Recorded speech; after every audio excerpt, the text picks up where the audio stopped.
இந்த உலகத்துல ரெண்டு விதமான கவலை இருக்கு. எத்தனை கவலைங்க?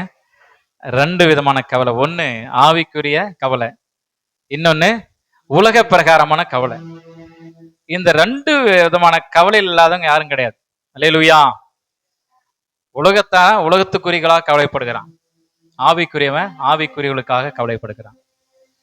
விவாகம் பண்ணினவன் தன் மனைவிக்கு எப்படி பிரியமா இருக்கலாம் என்று தன் மனைவிக்காக என்ன பண்றான்? ஓடிட்டு இருக்கிறான். ஆனா விவாகம் பண்ணாதவனோ கர்த்தருக்கு எப்படி பிரியமா இருக்கலாம் என்று கர்த்தருக்கு உரிமைகளுக்காக சிந்திக்கிறானா. அல்லேலூயா. புரியுதுங்களா? ரெண்டுமே உங்களுக்கு வித்தியாசம் புரியுதுங்களா? அப்ப கவலைப்படாத மனுஷன் யாரும் கிடையாது. ஆனா அந்த கவலையிலிருந்து வெளியே வருவதற்கு ஆண்டவர் நமக்கு எளிமையான வழி வச்சிருக்கிறார். எளிமையான வழி ஆண்டவர் நமக்கு வச்சிருக்கிறார். அதனாலதான் நாம ஆண்டவர் என்ன சொல்றாருன்னா, நீங்க ஏன் கவலைப்படுறீங்க? கவலைப்படாதீர்கள், நான் உங்களோட கூட இருக்கிறேன் அப்படிங்கிற ஆறுதல் படுத்துறார். அப்ப நம்முடைய ஆண்டவர் ஆறுதல் படுத்துகிற தேவன். அல்லேலூயா.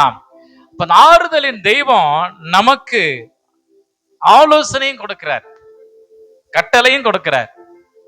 ஆலோசனை ஏற்றுக்கொள்வதும் கட்டளையை ஏற்றுக்கொள்ளாததும் யாருடைய வேலை? கட்டளை ஏற்றுக்கொண்டா நமக்கு ஆசீர்வாதம், ஆலோசனை கேட்டா நமக்கு ஆசீர்வாதம். அப்போ ஆலோசனைகளையும் கட்டளைகளையும் நான் என்ன பண்ணும்? ஏற்றுக்கொண்டு நான் என்ன செய்யணும்னா கீழ்ப்படியணும். கீழ்ப்படிதல் தான் பிரதானம். அல்லேலூயா. பலிகளை பார்க்கிலும் கீழ்ப்படிதல் என்னவா? உத்தமம். அப்போ நம்ம கீழ்ப்படுகிற எல்லா தேவனுக்காக கீழ்ப்படுகிற காரியங்களில ஆண்டவர் அப்படி கீழ்ப்படுகிற மனுஷனை தேவன் என்ன பண்றாருன்னா ஆசீர்வதிக்கிறார். எந்த மனுஷனாலும் சரி, அது சின்ன காரியமா இருந்தாலும் சரி, பெரிய காரியமா இருந்தாலும் சரி, ஆண்டோடைய வார்த்தைக்கு நாம கீழ்ப்படிந்தோம்னு வச்சுங்களேன், ரொம்ப முக்கியம். கீழ்ப்படிதல் எங்க இருக்குதோ அங்க என்ன இருக்கும்? சமாதானம் இருக்கும். அல்லேலூயா. நம்முடைய ஆண்டவர் சமாதானத்தின் தேவன். அப்போ சமாதானத்தை கொடுப்பதற்காக தான் இயேசு கிறிஸ்து வந்தார். அல்லேலூயா. சமாதானத்தின் தேவன் நமக்கு சமாதானத்தை அருளுவதற்காகவும் அவர் நமக்காக நம்முடைய துக்கங்களை அவர் சுமந்தாராம். அல்லேலூயா. நம்முடைய துக்கங்களை அவர் சிலுவிலே சுமந்து தீர்த்துட்டார். அப்ப நாம் என்ன பண்ண வேண்டியதில்லை? துக்கப்பட வேண்டியதில்லை. அல்லேலூயா. நாம் துயரப்பட வேண்டியதில்லை. அப்ப நம்ம என்ன பண்ணோம்? ஆறுதலை தேவன் நமக்கு கொடுத்துட்டார். ஆறுதல் நமக்கு கொடுத்துட்டார். நம்மளை ஆறுதல் படுத்துகிறவர். சிலுவையின் மூலமாக அவர் நமக்கு என்ன பண்ணிருக்கிறாரு? ஆறுதலையும் துக்கத்தையும் தீர்த்து முடிச்சிட்டார். அல்லேலூயா. அப்ப அங்க என்ன இருக்கணுங்க? சமாதானம். அல்லேலூயா. ஆமா, சமாதான பண்ணுகள் பாக்கியவான்களாம். அவர்கள் யாருங்க? யார் அவங்க? தேவனுடைய புத்திரர்கள். அல்லேலூயா. அப்ப சமாதானம் எங்கெல்லாம் சமாதான குறைபாடு உண்டாகிறதோ அங்க எங்கேயோ வீழ்ந்திருக்கிறாங்க, எங்கேயோ திரும்ப அவங்க புதுப்பிக்க வேண்டிய ஒரு நிலையில இருக்கிறாங்கன்னு அர்த்தம். அல்லேலூயா. அப்ப சமாதானம் பண்ணுகிறவர்கள் பாக்கியவான்கள், அவர்கள் தேவனுடைய புத்திரர் எனப்படுவார்கள். அல்லேலூயா. ஒரு வசனத்தை நம்ம வாசிப்போம். மத்தேயு எழுதின சுவிசேஷம் 6ஆம் அதிகாரம் 34வது வசனம். ஆகையால் நாளைக்காக கவலைப்படாதிருங்கள், நாளைய தினம் தன்னுடையவைகளுக்காக கவலைப்படும். அந்தந்த நாளுக்கு அதினதின் பாடு பெய்யாதும். அந்தந்த நாளுக்கு அதினதின் பாடு போதும். நம்ம சொல்ல முடியுமா? போதும், இன்னைக்கு இது போதும் அப்படின்னு சொல்ல முடியுங்களா? எத்தனை பேர் சொல்லுவீங்க? அல்லேலூயா. என்ன சத்தமே காணோம்? அல்லேலூயா. இன்னைக்கு இது போதும். ஏன்னா போதும் என்கிற மனதனுடைய கூடிய தேவ பக்தியே மிகுந்த ஆதாயமா. அல்லேலூயா. நமக்கு ஆதாயம் என்னன்னு தெரியல, ஓடிட்டு இருக்கிறோம். நம்ம என்ன பண்றோம்? நாளைக்காக கவலைப்படாதிருங்கள் சொல்றாரு இயேசு கிறிஸ்து. என்ன சொல்றாரு? நாளைக்காக நீ ஏப்பா கவலைப்பட்டு இருக்கிற? இன்னைக்கு நீ சந்தோஷமா இரு. அல்லேலூயா. இன்னைக்கு நீ சந்தோஷமா இரு, அதான் அதுக்கு அர்த்தம். நாளைக்காக கவலைப்படாதிருங்க. நாளைய தினம் தன்னுடையகளுக்காக கவலைப்படுமா. அப்போ அந்தந்த நாள் அதனது நாட்பாடு, அந்தந்த நாளுக்கு அதன் பாடு போதுங்கிற. அப்ப சில நேரத்துல நம்ம நினைப்போம், எவ்வளவு சம்பாரிச்சாலும் பத்த மாட்டேங்குது. நம்முடைய வாழ்க்கையில எவ்வளவு சம்பாரிச்சாலும் போத மாட்டேங்குது. நமக்கு இன்னும் வேணும், இன்னும் வேணும், இன்னும் வேணும். என்ன பண்றோம்? ஓடிட்டே இருக்கிறோம், ஓடுறோம் ஓடிட்டே இருக்கிறோம். ஆனா யாரும் என்ன பண்ணல, திருப்தி அடைஞ்சவங்க யாரும் கிடையாது. அல்லேலூயா. திருப்தி அடைந்தவர்கள் யாரும் கிடையாது. அதனாலதான் என்ன சொல்றாரு, நீ என்ன பண்ணாத, நாளைக்காக கவலைப்படாது. அப்ப இன்னைக்கு என்ன பண்ணணும், நம்ம சந்தோஷமா இருக்கணும். அல்லேலூயா. இன்னைக்கு சந்தோஷமா இருக்கணும். நாளைக்கு எது நடக்குமா நடக்காதா அதை பத்தி நம்ம யோசிக்கவே வேண்டியதில்லை. ஆண்டவர் பார்த்துக்குவார். அல்லேலூயா. அல்லேலூயா. ஆபிரகாம் இடத்துல ஈசாக்கு கேட்கிறான், எங்கப்பா ஆட்டுக்குட்டி? ஆண்டவர் பார்த்துக்குவாருப்பா. அல்லேலூயா. ஆண்டவர் பார்த்துக்குவார். எல்லாம் கட்டி என்ன பண்ணாச்சு, பலிபீடத்து மேல அடிக்காச்சு. ஈசாக்க பலிபீடத்து மேல பலி செலுத்துறதுக்கு ஆபிரகாம் ஆண்டவர் சொன்ன உன்னுடைய ஏக சுதனை நீ எனக்கு கொடுன்ட்டார். அவன் மறுக்கவே கிடையில, உடனே கீழ்ப்படிஞ்சான். கீழ்ப்படிஞ்சு அவன் என்ன பண்றான், தேவனுடைய அந்த பிரமாணத்தை கை கொள்ளுகிறான். கொண்டு போய் அடிக்கி வச்சுட்டான். ஈசா கேட்கறான், இங்க பாடு. ஆண்டவர் பார்த்துக்குவார். அல்லேலூயா. ஆண்டவர் என்ன சொல்லிட்டா தெரியுங்களா, உன் கையை என்ன பண்ணாத, போடாத, நிறுத்து.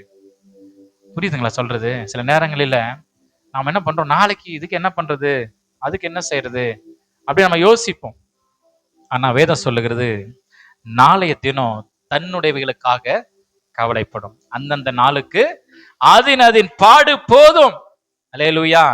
நாளைக்காக நீ கவலைப்பட்டு நாளையுடைய கவலையை என்ன பண்ணுங்க, இன்னைக்கு இருதயத்தில் ஏத்துட்டா நமக்கு என்ன இருக்காதுங்க, சந்தோஷம் இருக்காது, ஒரு சமாதானம் இருக்காது, ஒரு நிம்மதி இருக்காது. அப்ப நம்ம எப்பதான் சந்தோஷத்தையும் சமாதானத்தையும் நம்ம அனுபவிக்க முடியும்? யோசித்து பாத்தீங்களா? ஆண்டவர் எளிமையா சொல்லி இருக்கிறார், நாளைக்காக நீ கவலைப்படாத. அல்லேலூயா. அப்ப கவலை நம்முடைய வாழ்க்கையில எப்போ நம்மளை ஆளுகை செய்கிறதோ அப்பொழுது நாம் என்ன பண்றோம், தேவனுடைய பிரமாணத்தை மீறுகிறோம்னு அர்த்தம். தேவனுடைய பிரமாணத்தை நமக்கே தெரியாம மீறிடுறோம். அதான் அதுக்கு அர்த்தம். உண்டா இல்லைங்களா? ஆமா. இப்ப நாளைக்காக உட்காந்து கவலைப்பட்டு நீங்க ஓட இருக்கிறோம்னு வச்சுங்களேன், அந்த உலக கவலை என்ன பண்ணும், நம்மள அந்த ஐஸ்வர்யத்தின் மயக்கம். ஏன்னா முள்ளுள்ள இடங்களில் விதைக்கப்பட்டவர்களோ நெருக்கப்படுகிறதுனால அவங்க என்ன பண்ண முடியல, பலன் கொடுக்காம அவங்களுக்கு. ஏன்னா உலக கவலை அவங்க நெருக்குதான்.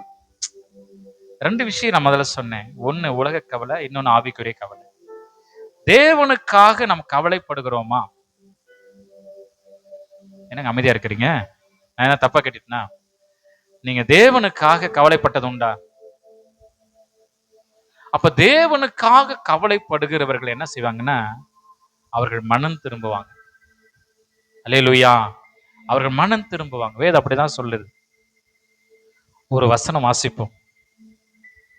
நீதிமொழிகள் 15ஆம் அதிகாரம் 13வது வசனம். மனமகிழ்ச்சி முகமலர்ச்சியை தரும், மனோதுக்கத்தினாலே ஆவி முறிந்து போயாம். ஆவி முறிந்து போம். புரியுதுங்களா? மன மகிழ்ச்சி முக மலர்ச்சியை தருமா? ஒருத்தர் சந்தோஷமா இருக்கிறாங்க இல்லைன்னு எப்ப தெரியும்? முகத்தை பார்த்தோன்னே தெரிஞ்சிடும். ஆமாவா இல்லைங்களா? ஏங்க டல்லா இருக்கீங்க, என்னாச்சு? எதை பார்த்து கேட்கிறோம்? முகத்தை பார்த்து கேட்கிறோம். அப்ப மன மகிழ்ச்சி முக மலர்ச்சியை தருமா?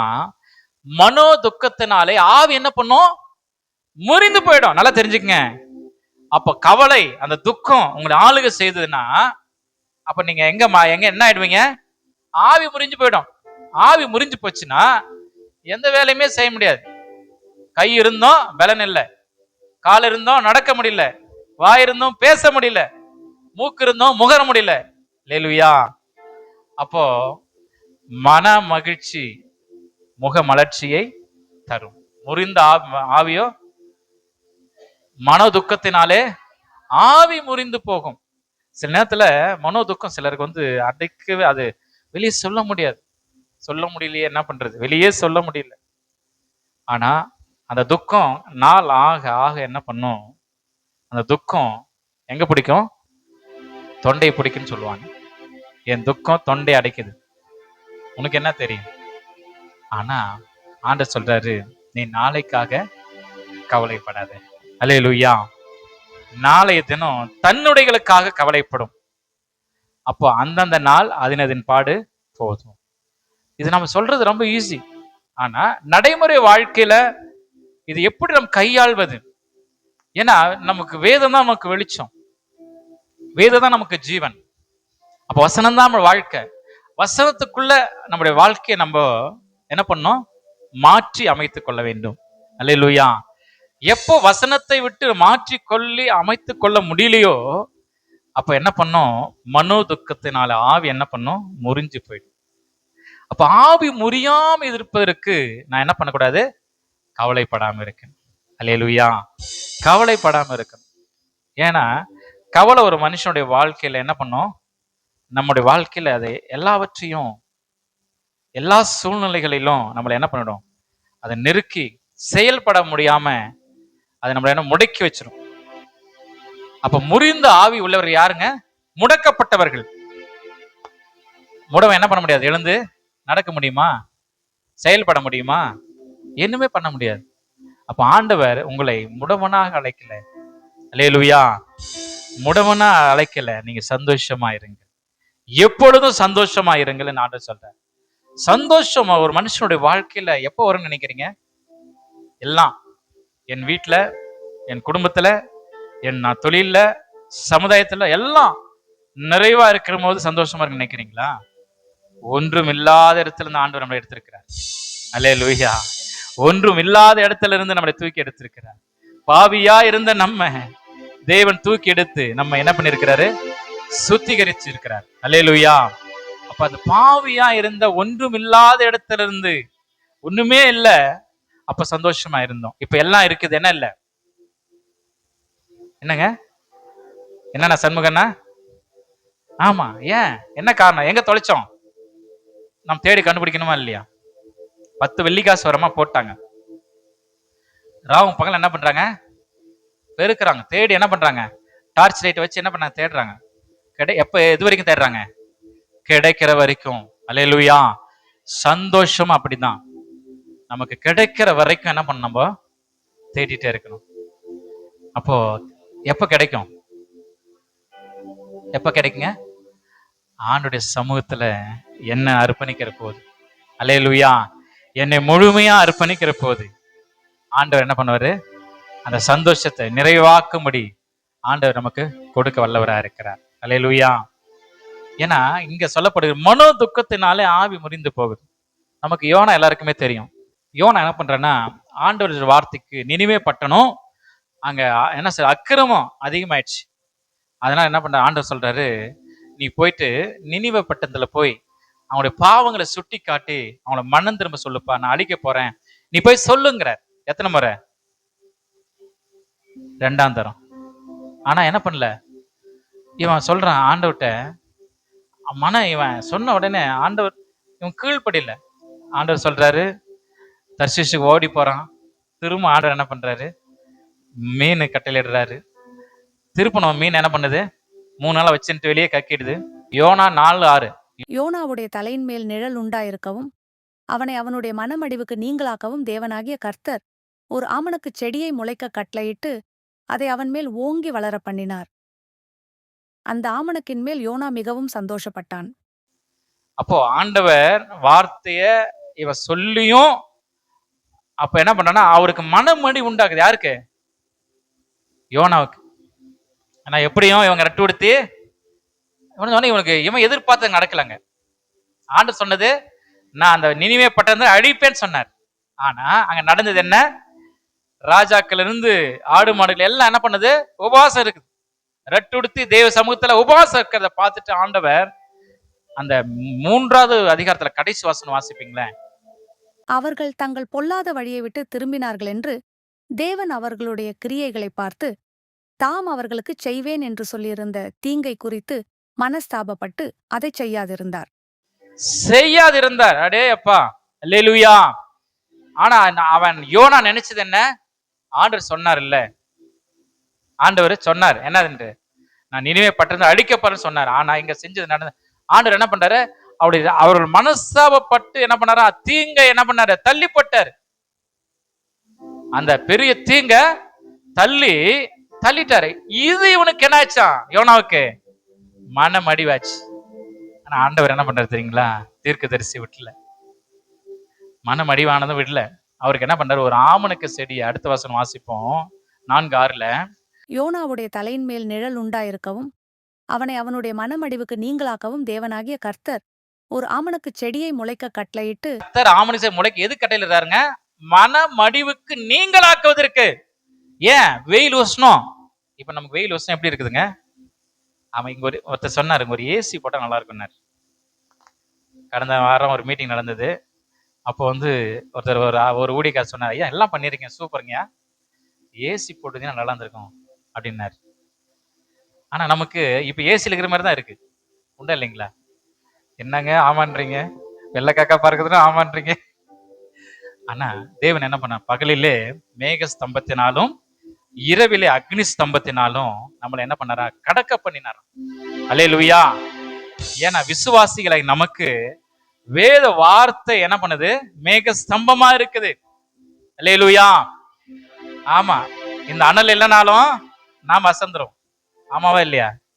அந்த அனல் ஆவியில நீங்க எப்படி இருக்கணுமா, அனல் உள்ளவர்களா இருங்க. அப்போ ஆண்டவர் என்ன பண்றாரு, இந்த யோனாவுக்கு, அதாவது மனமடிவுக்கு நீங்களாக்குவதற்கு தேவனாகிய கர்த்தர் ஒரு ஆமணக்கு செடி என்ன பண்ணாரா, முளைக்க கட்டளையிடுறார். அதை அவன் ஓங்கி வளர பண்ணினார். அந்த ஆமணக்கின் மேல யோனா மிக என்ன பண்ணாரா, சந்தோஷப்பட்டான். அல்லேலூயா. நல்லா தெரிஞ்சுக்கங்க, நமக்கு ஆண்டவர் ஒண்ணுமே இல்லை, ஆசீர்வாதத்தை நமக்கு கொடுத்திருக்கிறார். நம்ம என்ன பண்ணோம், ஆசீர்வாதத்தை பிடிச்சிக்க கூடாது. அல்லேலூயா. ஏன்னா வேதம் சொல்லுகிறது, அவர்கள் சிருஷ்டிகரை தொழுது சேவியாமல் சிருஷ்டியை தொழுது சேவித்தார்களாம். இதுதான் பிரச்சனையே.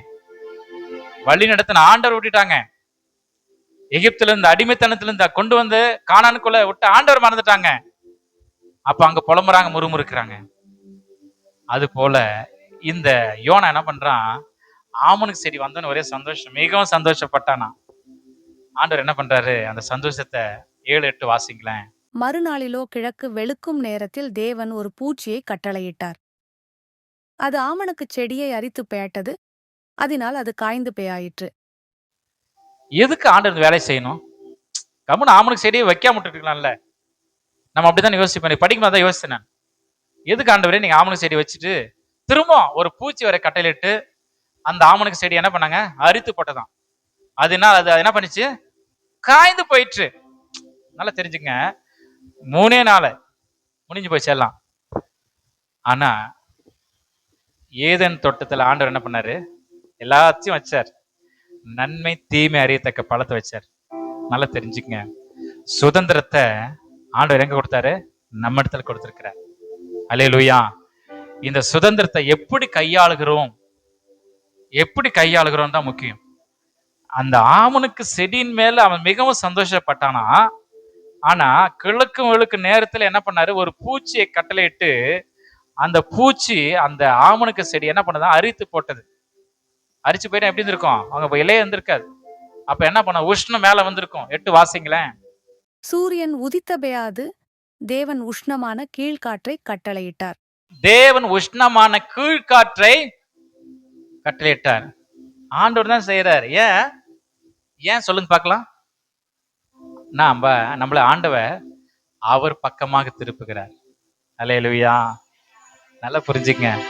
சில நேரத்தில் வருகிற சோதனை, நெருக்கங்கள், பாடுகள், போராட்டங்கள், இதெல்லாம் எதுக்கு தெரியுங்களா, தேவன் பக்கமா திரும்பி இருக்கணும். யோனா என்ன பண்ணிருக்கணும், தேவன் பக்கமா திரும்பி இருக்கணும். ஆனா அவன் செய்தது என்ன தெரியுங்களா, அது வாசிங்க. அதாவது வெயில், அந்த உஷ்ணமான கீழ்காற்றை என்ன பண்ணாரா, ஆண்டவர் கட்டளையிட்டார். அப்பொழுது வெயில் யோனாவுடைய தலையில் படுகிறதினால் அவன் சோர்ந்து பேயாய் தனக்குள்ளே சாவை விரும்பி, என்னங்க, ஐயோ விஷ்ணு சாவை என்ன பண்றான், அவன் விரும்புறான். நிறைய நேரத்துல ஆண்டவர் நமக்கு ஆசீர்வாதத்தை கொடுக்கும் போது, அல்லேலூயா, சோதனைகளும் நெருக்கங்களும் வரும்போது, கண்ணீர் வரும்போது நம்ம என்ன பண்றோம், ஆண்டவர்கிட்ட என் ஆவி எடுத்துக்குங்க ஆண்டவரே, என் ஜீவன் எடுத்துக்குங்க ஆண்டவரே. நம்ம அப்படிதான் அநேக நேரத்தை கதறோம். ஆனா ஆண்டவர் என்ன பண்றது தெரியுங்களா, பொறுமையா நிதானமா அவனுக்கு கற்றுக் கொடுக்கிறார். சொல்லுங்க வாசிங்க. சாவை விரும்பி, நான் உயிரோடு இருக்கிறதை பார்க்கிலும் சாகிறது நலமாயிருக்கும் என்றான். நான் உயிரோடு இருக்கிறதை பார்க்கிலும் சாகிறது நலமாயிருக்கும். அப்பதான் ஆண்டவர் சொல்றார், அப்பா நீ வளர்க்காததும் நீ நடாததும் யோனாக்கு என்ன சொல்றது, அந்த ஆமனுக்கு செடிக்காக நீ கவலைப்படுற, ஆனா வலது பக்கம் இடது கைக்கும் வித்தியாசம் அறியாத 1,20,000 பேருக்காக நான் கீழே கடைசி வாசனம் வாசிச்சிருங்க. வலது கைக்கும் இடது கைக்கும் வித்தியாசம் அறியாத 1,20,000 பேருக்கு அதிகமான மனுஷரும் அநேக மிருக ஜீவன்களும் இருக்கிற மகா நகரமாகிய நினிவேக்காக நான் பரிதபியாமல் இருப்பேனோ என்றார். நகரமாகிய நினிவேக்காக நான் பரிதபியாமல் இருப்பேனோ என்றார். இதுதான் ஆண்டவருக்கு நமக்குள்ள வித்தியாசம். அல்லேலூயா. நாம என்ன நினைப்போம், நம்ம கொடுத்தா சோத்திரம், கொடுக்கலனா எப்படி வரும், ஆண்டவர் மேல ஆத்திரமா வரும். ஆண்டவரை ஆமா என்னென்ன திட்டுவோம்.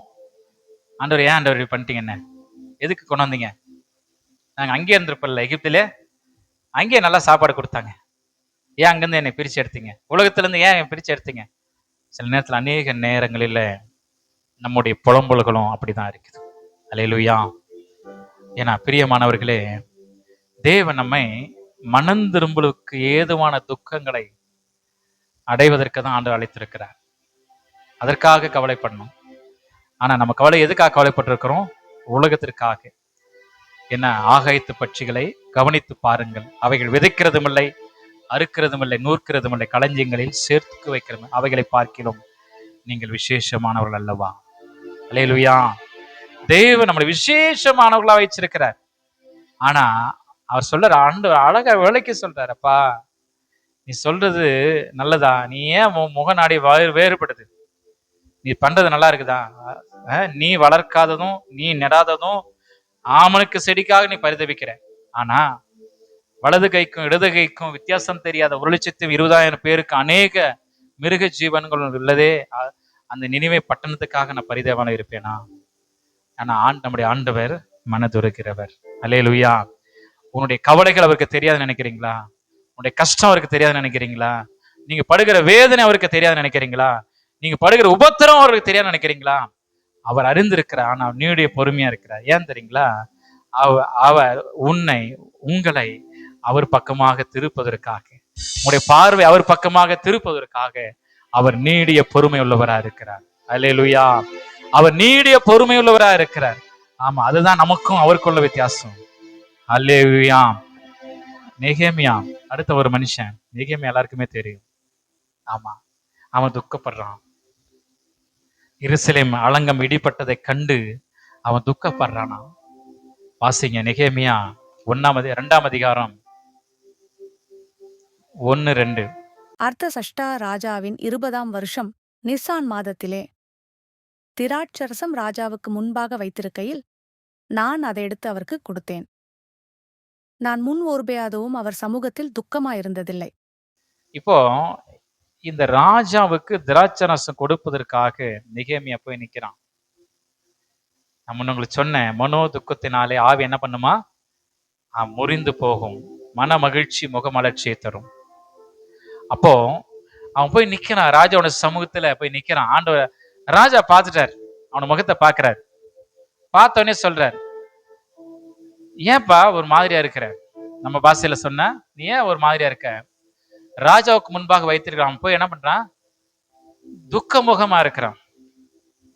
துக்க முகமா. 2ஆம் வசனம் வாசிங்க. அப்பொழுது ராஜா என்னை பார்த்து, நீ துக்க முகமாயிருக்கிறது என்ன, உனக்கு வியாதி இல்லையே, இது மனதின் துக்கமே ஒழிய வேறொன்றும் அல்ல என்றார். அப்பொழுது நான் மிகவும் பயந்து, முகமா இருக்கிறது என்ன, உனக்கு வியாதி இல்லையே. அவர் கேட்கிறாரு, நீ ஏப்பா துக்கமா இருக்கிற, உனக்கு எந்த வியாதி, நல்லா தானே இருக்கிற, ஏன் என்னாச்சு அப்படின்னு கேட்கிற. இது மனதின் துக்கம் அல்ல. அல்லேலூயா. ஆமா, மனதின் துக்கம் அல்ல. ஏன், என்ன துக்கமா இருக்கும், வாசிப்போம். அதிலே 1ஆம் அதிகாரம் 3-4 வாசிங்களேன். அதற்கு அவர்கள், சிறையிருப்பில் மீந்திருக்கிறவர்கள் அந்த தேசத்திலே மகா தீங்கையும் நிந்தையையும் அனுபவிக்கிறார்கள். எருசலேமின் அலங்கம் இடிபட்டதும் அதன் வாசல்கள் அக்கினியால் சுட்டரிக்கப்பட்டதுமாய் கிடக்கிறது என்றார்கள். இந்த வார்த்தைகளை கேட்டபையாது நான் உட்கார்ந்து அழுது சில நாளாய் துகித்து உபவாசித்து மன்றாடி பரலோகத்தின் தேவனை நோக்கி, இந்த வார்த்தைகளை கேட்ட போது நல்லா தெரிஞ்சுக்கங்க, அவனுடைய துக்கம் என்ன, எருசலேமுடைய அலங்கு இடிக்கப்பட்டிருக்கிறது, சிறைப்பட்டு பிடிக்கப்பட்டு போயிட்டாங்க. இதை கேட்ட போது நான் உட்கார்ந்து அழுது சில நாளாய் துக்கித்து உபவாசித்து மன்றாடி பரலோகத்தின் தேவனை நோக்கி, நல்லா தெரிஞ்சுக்கங்க, அல்லேலூயா, அவனுடைய துக்கம் என்ன? தேவனுக்குரிய துக்கம். அல்லேலூயா, அல்லேலூயா. நான் முதல்ல உங்களுக்கு கேட்டேன், நீங்க தேவனுக்காக எப்பயாவது துக்கப்பட்டிருக்கீங்களான்னு கேட்டேன். இது தேவனுடைய துக்கம். எருசலேம் அலங்கு இடிக்கப்பட்டிருக்குது. என்ன சிறைச்சாலையில எல்லாம் பிடிக்கப்பட்டு, என்ன சிறை பிடிக்கப்பட்டு போயிருக்கிறாங்க. ஆமா, எல்லாம் நாசமா போயிருக்குது. இதை பார்த்த உடனே, கேட்ட உடனே அவன் இருதயம் எப்படிச்சான்? துக்கித்து. அல்லேலூயா. அது துக்கித்து அவன் என்ன பண்ண, பரலோகத்தின் தேவனை நோக்கி கதறான். அல்லேலூயா. 2ஆம் அதிகாரம் வந்துருங்க, 1:2 வந்துருவோம் திரும்பவும். இப்போ அவர் கேட்கிறாரு 2ஆம் அதிகாரத்துல 2:2, நீ ஏப்பா துக்கமா இருக்கிற? ஆனா அவனுக்கு புரிஞ்சு போச்சு, நீ ஏன் துக்கமா இருக்கிற? அப்ப இது என்ன துக்கங்க? இது மனதின் துக்கம் அல்லப்பா. ஆமா, இது மனதின் துக்கமே அன்றி வேறு ஒன்றும் அல்லங்கிற. அப்போ அவர் கண்டுபிடிச்சிட்டார், உனக்கு வியாதி இல்லை, ஓகே, உனக்கு பண பிரச்சனை கிடையாது, ஓகே, அப்ப இது மனசுல உள்ள ஒரு துக்கம். அல்லேலூயா. அப்ப அந்த மன துக்கத்தை அந்த ராஜா என்ன பண்ணாரு? பார்த்துட்டார். எங்க பார்த்தாரு? முகத்துல பார்த்தார். அல்லேலூயா. அப்போ சில நேரங்களில் மன மகிழ்ச்சி முக மலர்ச்சியை தரும். மனோ துக்கத்தினாலே ஆவி என்ன பண்ணுமா? முறிந்து போச்சு. அப்ப இவன் ஆவி முறிந்து போய் ராஜனுடைய சமூகத்துல போய் எப்படி நிக்கணும்? அவன் கம்பீரமா சந்தோஷமா நிக்கணும். ஆமா, ராஜாவுக்கு திராட்சை ரசம் கொடுக்கும் போது அப்படி மிக சந்தோஷமா இருக்கணும். ஆனா அவன் என்ன பண்றான்? துக்க முகமா போய் நிக்கிறான். அதுதான் கேட்கிறார், இது மனதின் துக்கமே ஒழிய வேறு ஒன்றும் அல்ல. ஒரு வசனம் வாசிப்போம். 2 கொரிந்தியர் 7ஆம் அதிகாரம் 9-10 வாசிங்களேன். இப்பொழுது சந்தோஷப்படுகிறேன், நீங்கள் துக்கப்பட்டதற்காக அல்ல, மனந்திரும்புகிறதற்கேதுவாக துக்கப்பட்டதற்காகவே சந்தோஷப்படுகிறேன். நீங்கள் ஒன்றிலும் எங்களால் நஷ்டப்படாதபடிக்கு தேவனுக்கேற்ற துக்கம் அடைந்தீர்களே. இவனுக்குள்ள இருந்த விஷயம் என்னங்க? தேவனுக்கு ஏற்ற துக்கம். அப்ப தேவனுக்கு ஏற்ற துக்கம் என்ன பண்ணும்? மனம் திரும்பலை கொண்டு வரும். அது மாத்திரமல்ல, ரட்சிப்பை கொடுக்கும். அல்லேலூயா, அல்லேலூயா. ரட்சிப்பு என்பது அழியாதது, அது வாழ்நாள் முழுசும் அவன் கூட வர்றது. ஆமென். இங்க சொல்லப்படுகிறது, இப்பொழுது சந்தோஷப்படுகிறேன், நீங்கள் துக்கப்பட்டதற்காக அல்ல, மனம் திரும்புவதற்கு ஏதுவாக துக்கப்பட்டதற்காகவே சந்தோஷப்படுகிறேன். நீங்கள் ஒன்றிலும் என்ன பண்ணக்கூடாது? எங்களால் நஷ்டப்படாதபடிக்கு தேவனுக்கு ஏற்ற துக்கம் அடைந்தீர்கள் அப்படின்னு சொல்லிட்டு கீழே வாசிங்க. தேவனுக்கேற்ற துக்கம் பின்பு மனஸ்தாபப்படுகிறதற்கு இடமில்லாமல் இரட்சிப்புக்கு ஏதுவான மனம் திரும்புதலை உண்டாக்குகிறது.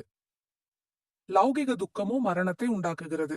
கவலை பத்தி சொன்னேன், 2 விதமான கவலைன்னு சொன்னேன். ஒண்ணு உலக கவலை, இன்னொன்னு தேவனுக்கு ஏற்ற கவலை. தேவனுக்கு ஏற்ற கவலை தேவனுக்கு ஏற்ற துக்கம் பின்பு மனஸ்தாபப்படுவதற்கு இடமில்லாமல் ரட்சிப்புக்கு ஏதுவான மனம் திரும்புதல் என்ன பண்ணுமா? உண்டாக்குகிறது. நல்லா தெரிஞ்சுங்க, நம்ம தேவனுக்காக ஒரு விஷயத்தை கவலைப்படணும்னு வச்சுங்களேன், அந்த கவலை நமக்கு என்ன பண்ணுமா? ரட்சிப்பை உண்டாக்குங்கிற. அல்லேலூயா. ஆமா, ரட்சிப்பை அது. ஆனா லௌகிக துக்கமோ மரணத்தை உண்டாக்குகிறது. புரியுதுங்களா?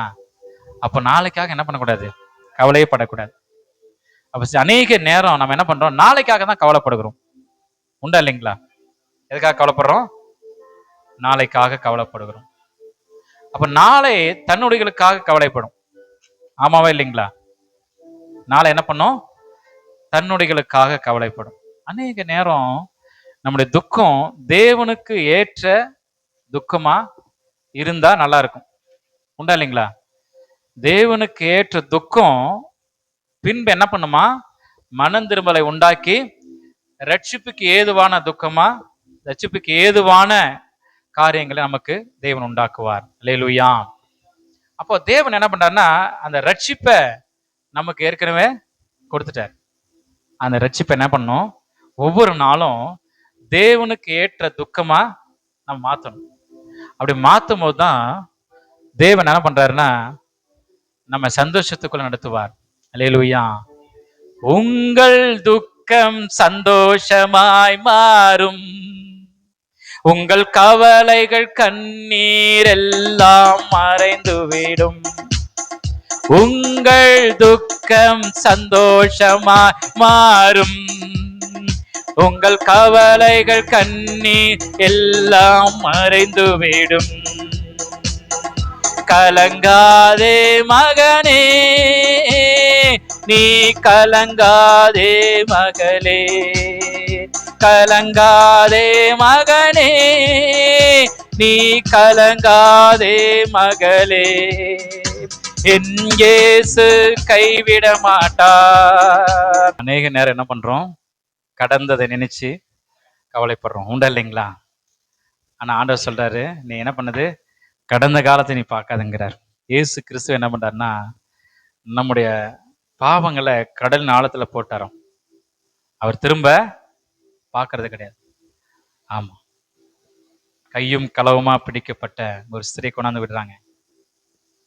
பரிசேயரும் சதுசேயர்களும் கேள்வி கேட்கறாங்க ஆண்டவரத்துல. மோசேயினுடைய சட்டத்தின்படி விபச்சாரம் செய்யணும், என்ன பண்ணணும்? கல்லால் எறியப்பட்டு கொன்று போடணும். ஆண்டவர் பார்க்கிறார்.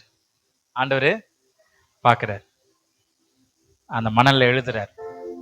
மணல் எழுதிட்டு அந்த ஸ்திரியை பார்த்து சொல்றாரு, நீ இனி பாவம் செய்யாதே. அல்லேலூயா, அல்லேலூயா, நீ போ. அதற்கு முன்பதாக ஆண்டவர் சொல்றார், உங்களில் பாவம் செய்யாத எவனோ முதல்ல கல்லெறி கடவன். அல்லேலூயா. அப்போ ஆண்டவருக்கும் நமக்குள்ள வித்தியாசம் தான். நம்ம என்ன பண்ணோமோ, ஒரு பாவியாவே பார்த்துட்டோம். ஆனா ஆண்டவர் அவனுக்குள்ள இருக்கிற பரிசுத்தவனை பார்க்கிறார். அல்லேலூயா. ஆண்டவர் பரிசுத்தத்துக்கு நேரம் அவனை அழைச்சிருக்கிறார். அந்த பரிசுத்தத்துக்கு நேரம் அழைத்த ஆண்டவர், பரிசுத்தத்துக்கு ஏதுவாக தேவன் அவனை என்ன பண்ணவர்? கொண்டு செல்வதற்கு, அடுத்த கட்டத்துக்கு சொல்வதற்கு, இனி நீ பாவம் செய்து நீ போங்கிறார். அல்லேலூயா. அப்போ தேவனுக்கு ஏற்ற துக்கம் பின்பு மனஸ்தாபப்படுவதற்கு இடம் இல்லாமல் ரட்சிப்புக்கு ஏதுவான மனம் திரும்புதலை உண்டாக்குகிறது. நல்லா தெரிஞ்சுக்கங்க, தேவனுடைய துக்கம் ரட்சிப்புக்கு ஏதுவான மனம் திரும்புதலை உண்டாக்குகிறது. ஆனா லௌகீக உலக பிரகாரமான கவலையோ துக்கமோ என்ன உண்டாக்கும்? மரணத்தை உண்டாக்கும். அல்லேலூயா. நல்லா தெரிஞ்சுக்கங்க, தேவன் நம்மை ரட்சிப்புக்கு ஏதுவான மனம் திரும்புவதை, அந்த சந்தோஷத்துக்குள்ள நம்மளை உருவாக்குவதற்காக ஆண்டவர் நம்மை தெரிந்து கொண்டிருக்கிறார். அல்லேலூயா. யோனாவை பார்த்தோம், நெகேமியா பார்த்தோம், அடுத்தது இயேசு கிறிஸ்து. அல்லேலூயா, அல்லேலூயா. ஒரு வசனம் வாசிச்சிருவோம், வாசிச்சு முடிச்சிடலாம். ஏசாயா 53ஆம் அதிகாரம் 4ஆம் வசனம். மெய்யாகவே அவர் நம்முடைய பாடுகளை ஏற்றுக்கொண்டு நம்முடைய துக்கங்களை சுமந்தார். நாமோ அவர் தேவனால் அடிபட்டு வாதிக்கப்பட்டு சிறுமைப்பட்டவர் என்று எண்ணினோம். நமக்காக, நம்முடைய பாடுகளுக்காக அவர் துக்கங்களை சுமந்து தீர்த்துட்டார். அல்லேலூயா. அப்போ வேதம் சொல்லுகிறது, நீங்க என்ன பண்ணாதீங்க? ஆகையால் நாளைக்காக நீங்க என்ன பண்ணாதீங்க? கவலைப்படாதிருங்கள்.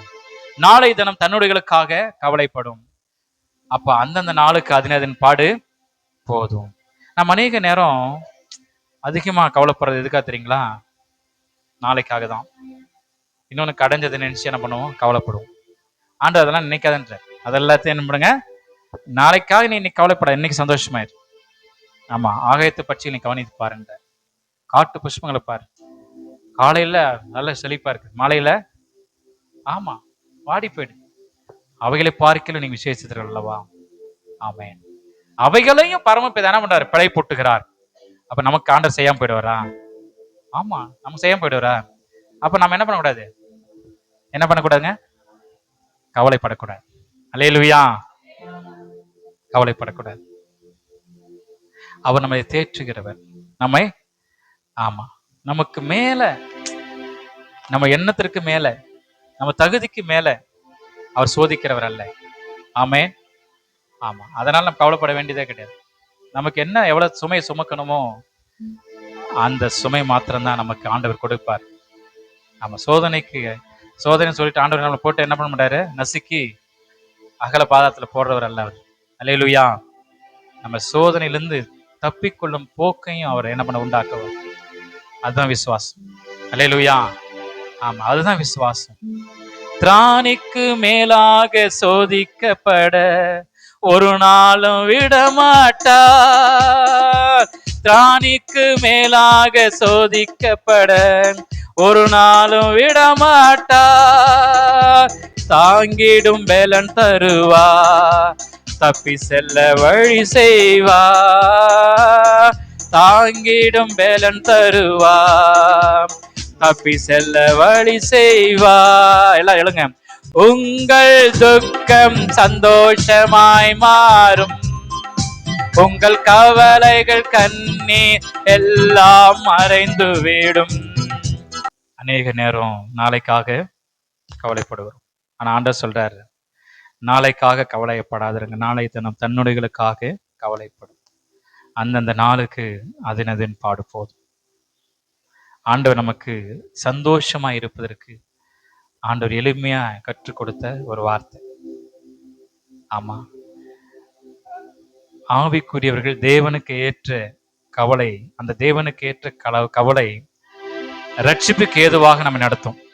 நம்மை மாத்திரமல்ல, நம்மை சார்ந்தவர்களையும் ரட்சிப்புக்கு ஏதுவாக நடத்தும். ஆமென். இயேசு கிறிஸ்து ஏற்கனவே நம்முடைய துக்கங்களை அவர் கல்வாரி சிலுவையில மெய்யாகவே நம்முடைய துக்கங்களை சுமந்து தீர்த்தார். அந்த ஆண்டவர் நம்மோடு கூட இருக்கிறபடினால நம் நாளைக்காக கவலைப்பட வேண்டிய அவசியம் இல்லை. கேட்ட வசனங்களுக்காக